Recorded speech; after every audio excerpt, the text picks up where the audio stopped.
everybody was shocked. When I left the country, everybody was saying, did that really happen? And that's, when I go back to Oakland now, even everybody remembers that. And they're trying to relate something 50 years ago to what's happening now. I said, that ain't what's happening now. That was just an educational period. That was just a small period, you know what I mean? It's like you're a ball player and all the people remember you used to play ball in high school, right, or college. Okay, let me continue. Historical positioning.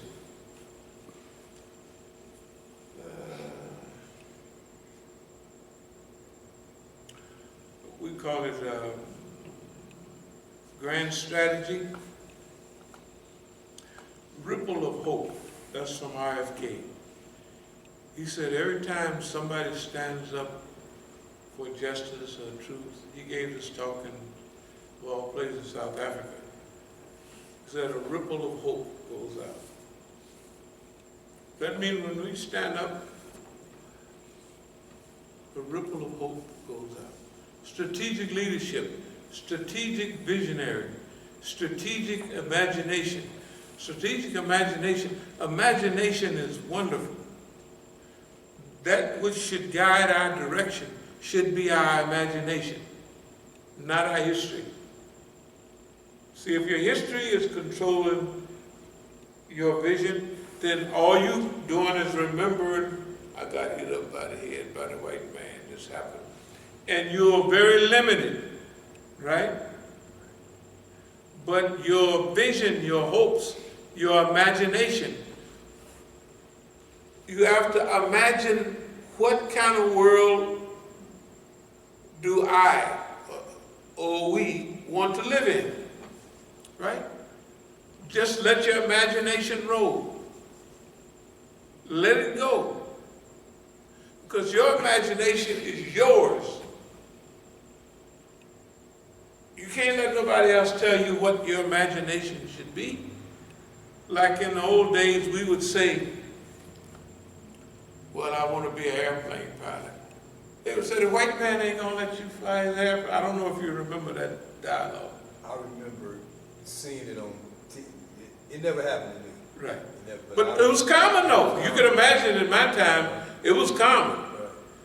But you'll never go and find some white folks say, a white man saying, I want to be a space cadet, or, right. No, but they ain't gonna say, well, the niggas ain't gonna let you do that. They're not gonna let you be an astronaut, right? But we said clearly, they used to have an old saying, credit to the race, you know, so and so. I remember watching Hattie McDaniels in 1939 when she won the Academy Award for playing Mammy and Gone with the Wind. Now, when she was talking, I said, that lady is educated. That lady ain't no old Mammy. And she said, I wanted to be a credit to the race. Because in the old days, that's what our people would say. I want to be a credit. Or the white man would tell you, Johnny, you're a credit to your race. And that made us feel good. Well, for the movement, see, we're reaching back. We want to be a credit to the Ummah. We do, right here. And to the race, too. Because when we refuse these people telling us what to do, we're a credit to the race. And we're a credit to Islam. Right? You got to think about it. See, the reason a lot of the stuff we do because of our history and what people think about us, what people thought about us, and what people approach us with. They just approach you with anything, right? Because they assume, you know, like I was talking the other day, I said, when I was in South, I was in Colombia. You know, I was at the gym, and I'm a, you know, not a cocaine stuff, Colombia, you know. And got up there, and, you know, there's no African Americans that got big in smuggling cocaine, like getting it down there, transporting it and distributing it. That's big. You can't be no dummy and do that. You cannot be a dummy, right? You have to have organizational skills, management skills to do that. So the brothers, they didn't mean no harm. Could you sing us a song? I said,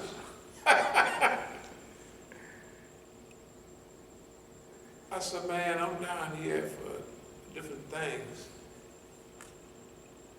And when we left, you know, the way we shake hands, the way they dap on, I just hit the hand one time. You didn't do it right. They did it different on Shaft. Shaft had just come out.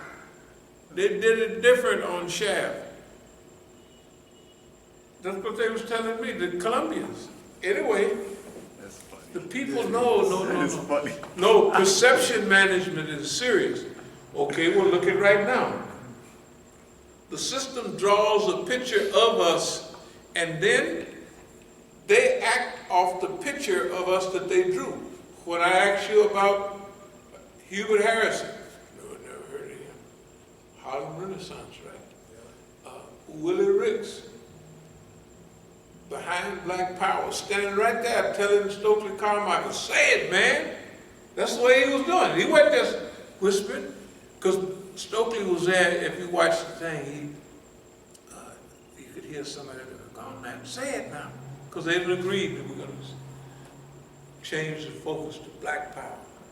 So Stokely, he said, say it, man, Black Power. Then Stokely said, Black Power? He said, say it again. Then you watch when he's up there on stage, he getting louder and louder. Black Power! Black Power! He's saying it now, but Willie Ricks is the one. You don't know about nothing about Willie. He's in the Hall of Fame, something other. What is all the stuff he's in? He's in the Harvard history. All of that stuff, but don't nobody know nothing about him. Yeah, that's a homeboy. I know. I'm just telling you. Willie Ricks is from California? No. Willie Ricks is down in Dixie somewhere, I think. But well, you knew about it because Willie Ricks. We used to have programs in California sometime. You know, the Masjid, working with black-orientated people. Well, we had a lot of, and so he would be at a lot of those Willie Ricks. Yeah.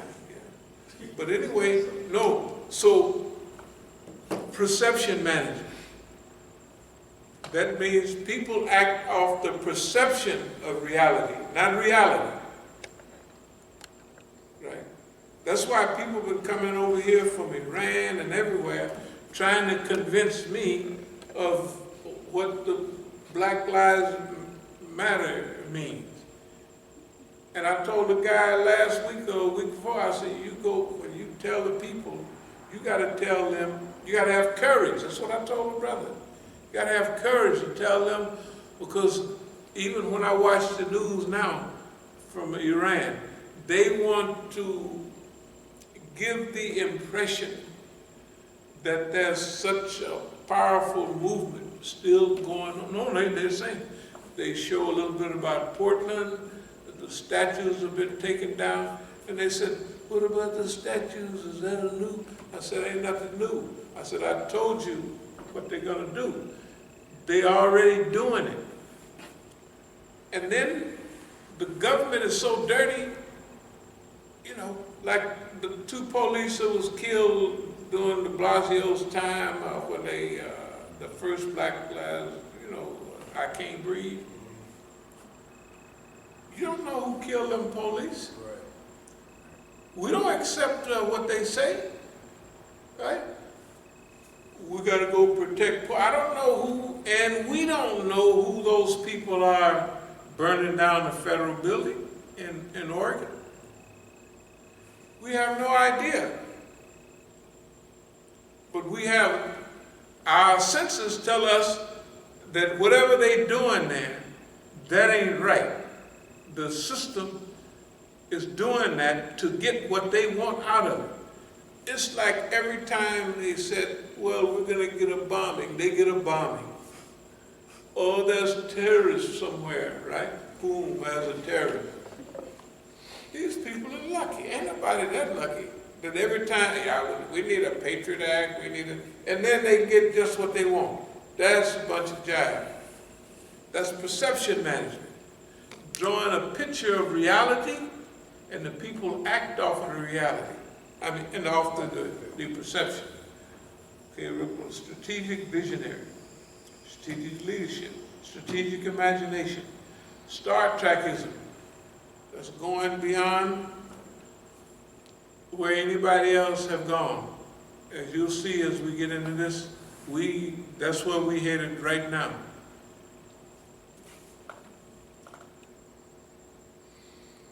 For all the stuff we was talking about Oakland, Oakland was just the right size. It might not have worked in New York, it might not, Oakland was just the right size. You know what I mean? About 400,000 or 500,000 people, you know what I mean? Not too big, not too small. Maybe it wouldn't have worked in New York, might not have worked in Chicago, but Oakland was just right. That's why the Panthers jumped off, was just right. The Bay Area was a hotbed of intellectualism, revolutionary realities was floating all San Francisco. Remember we were talking about the white kids last? San Francisco. You go to San Francisco, wear some flowers in your hair. UC Berkeley. They started first, 64, Mario Savio, the free speech movement. By 65, 66, 67, Berkeley was rolling. You see? Okay. And Oakland. They had People's Park over there in Berkeley. Now it's just a lot of, anyway, Oakland was just right. All of those places right there. Well, Oakland's here, Berkeley's right there, so that's no problem. San Francisco, you just go across the bridge. San Francisco was different then. All those places were different then. They were full of hope and optimism. San Francisco, it was the white kids over there. Oakland, it was the black people, right? And Berkeley, it was both mixed in. So, optimism. Need for world-class movement. Spiritual jihad. So in Oakland, we declared spiritual jihad quite some time ago. Domesticated the system. When we get to talking, and we might be here for a minute today. No, we've domesticated the system. We have to understand. And when you hear what we say, you've already heard that we have already domesticated the system. Like you domesticate a cow, you domesticate a horse, and the horse, you ride the horse, you use the horse, right? You can domesticate the system. You're going to have to take your time, though. It's going to take a long time. You're going to have to wade through a lot of mud. You're going to have, when they talk about patience, you're going to have the patience of Job, as the white folks say. You're going to have patience, right? You can't just jump up and, oh, I don't like this. You know, we was talking about one of our friends this morning. A very good man, just didn't have that part of it. You know, that part, that's just one piece missing. And boss man gonna study which piece you missing. He don't care about, oh, he got big muscles, oh, he look good, or they gonna say, what's the problem with him? Where's he weak at, right? So,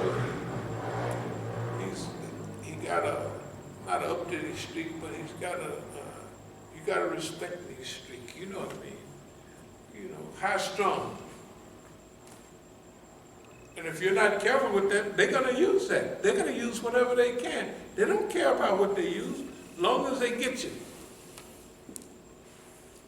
So you have to have time, and you have to have a real focus on what you're doing. And when you come out doing what we're talking about today, you're going to have went through tons of study, of changes, and you will have to have practiced hundreds of hours of love, compassion, patience, gratefulness, right? Optimism, humor. You're going to have, those are things, that's why we said our arsenal, you go to our weapons